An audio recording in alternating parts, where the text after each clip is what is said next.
Bismillahirrahmanirrahim. Assalamualaikum warahmatullahi wabarakatuh. Asmaul Husna adalah nama-nama terbaik yang disandarkan pada sifat-sifat Allah Subhanahu wa Ta'ala. Namun, sifat-sifat itu berbeda dengan sifat manusia atau makhluk hidup lainnya, sebab tidak ada satupun yang serupa dengan dia. Sahabat beriman, yang umumnya kita ketahui, Asmaul Husna itu berjumlah 99. Akan tetapi ada sebuah riwayat yang mengatakan bahwa Allah Subhanahu wa Ta'ala memiliki nama ke-100. Lantas, apakah nama Allah yang ke-100?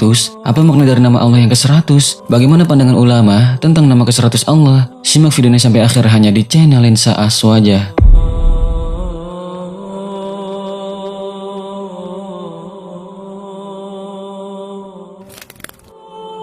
Nama Allah yang ke-100.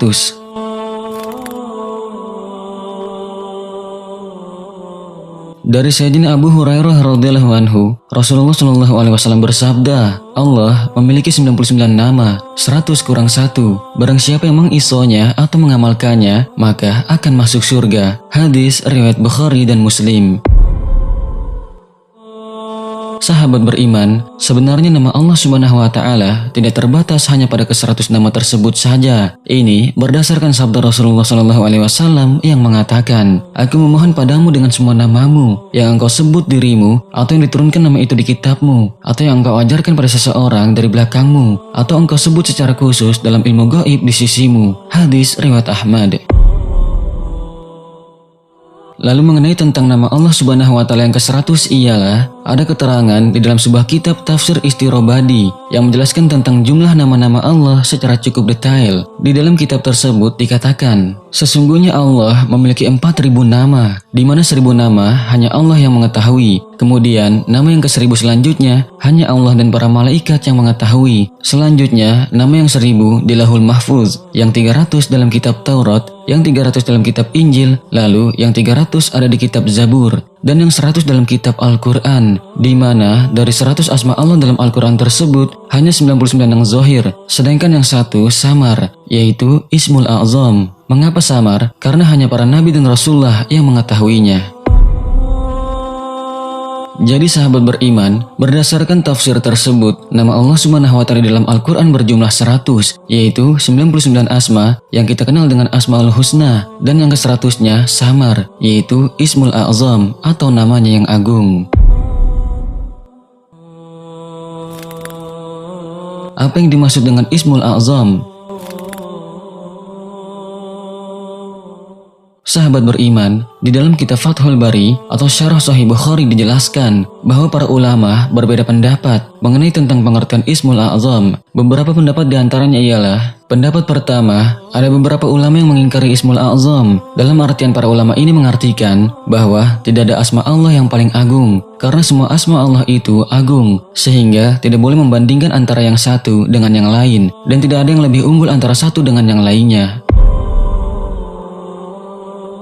Pendapat kedua, Al-A'zam dimaknai Al-Azim. Pendapat ini diperkuat oleh Imam At-Tabari, Imam Al-Ash'ari, Imam Ibnu Hibban, dan Imam Al-Baqilani. Lalu pendapat yang ketiga, bahwa Ismul A'zam hanya Allah yang tahu dan tidak diberitahukan kepada makhluknya. Lalu pendapat yang keempat, bahwa ada para ulama yang menetapkan bahwa Ismul A'zam adalah asma Allah yang ke-100 dan mereka menyebutkannya.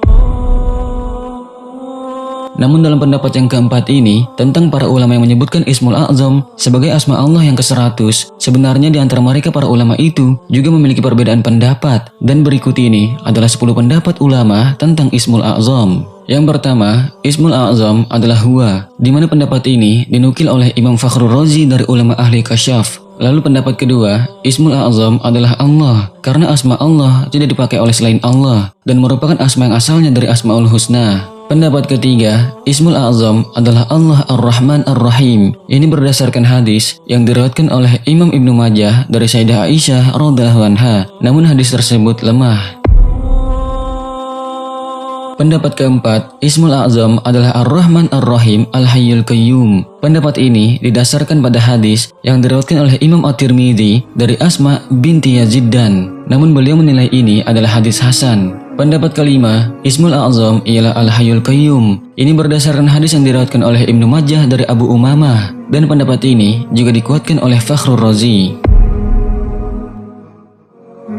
Lalu pendapat yang keenam, Ismul A'zam adalah Al-Hannan, Al-Mannan, Badi'us Samawati wal Ard, Dzul Jalali wal Ikram, Al-Hayyul Qayyum. Ini berdasarkan hadis yang diriwayatkan oleh Imam Ahmad dan Al-Hakim yang berasal dari riwayat Abu Dawud dan An-Nasai dan disahihkan oleh Ibnu Hibban. Pendapat ketujuh, Ismul A'zam adalah Badi'us Samawati wal Ard, Dzul Jalali wal Ikram. Ini berdasarkan hadis dari Abu Ya'la dari jalurnya As-Suddi bin Yahya. Lalu yang kedelapan, Ismul A'zam adalah Dzul Jalali wal Ikram. Ini berdasarkan hadis riwayat Tirmizi dari Mu'adz bin Jabal. Lalu pendapat yang kesembilan, Ismul A'zam adalah Allahu la ilaha illa huwa al-ahad as-samad lam yalid wa lam yulad wa lam yakul lahu kufuwan ahad. Hal ini berdasarkan hadis yang diriwayatkan oleh Abu Dawud, Tirmizi, Ibnu Majah, Ibnu Hibban dan Al-Hakim dari hadisnya Buraidah. Lalu pendapat yang ke-10, Ismul A'zam adalah Rob berdasarkan hadis riwayat Al-Hakim dari Abu Darda dan Ibnu Abbas.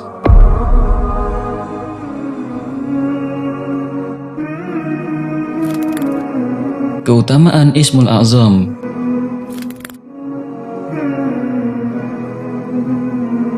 Menurut sebuah hadis hasan, riwayat Imam Tirmizi dari Asma bahwa Ismullahil A'zam atau Ismul A'zam terdapat di dalam dua ayat Al-Quran. Rasulullah SAW bersabda, Ismullahil Al-A'zam itu terdapat dalam dua ayat, dalam Al-Quran surat Al-Baqarah ayat 163 dan Al-Quran surat Ali Imran ayat 1-2, yaitu dalam ayat Wa ilahukum ilahu wahidun la ilaha illa huwar rahmanur rahim dan Alif Lam Mim Allahu la ilaha illa huwal hayyul qayyum. Hadis riwayat Tirmizi.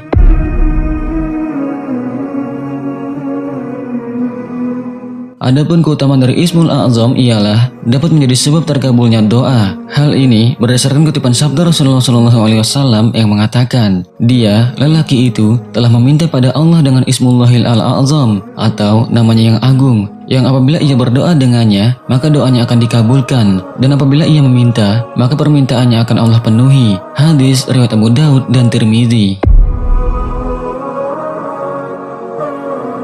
Sahabat beriman, kini kita telah mengetahui bahwa nama Allah yang ke-100 ialah Ismul A'zam. Namun untuk makna dan pengertiannya, para ulama masih banyak yang berbeda pendapat. Maka dari itu, kita cukup mengambil hikmah pelajarannya saja, dan sudah sepatutnya bagi kita untuk mencintai Allah, sebagaimana orang-orang soleh mencintainya, dengan menjalankan segala perintahnya dan menjauhi larangannya sejauh-jauhnya. Semoga Allah Subhanahu wa Ta'ala menggolongkan kita ke dalam golongan hamba-hambanya yang selamat di dunia dan di akhirat. Amin ya Allah ya Rabbal Alamin. Wallahu a'lamu bissawab. Wassalamualaikum warahmatullahi wabarakatuh.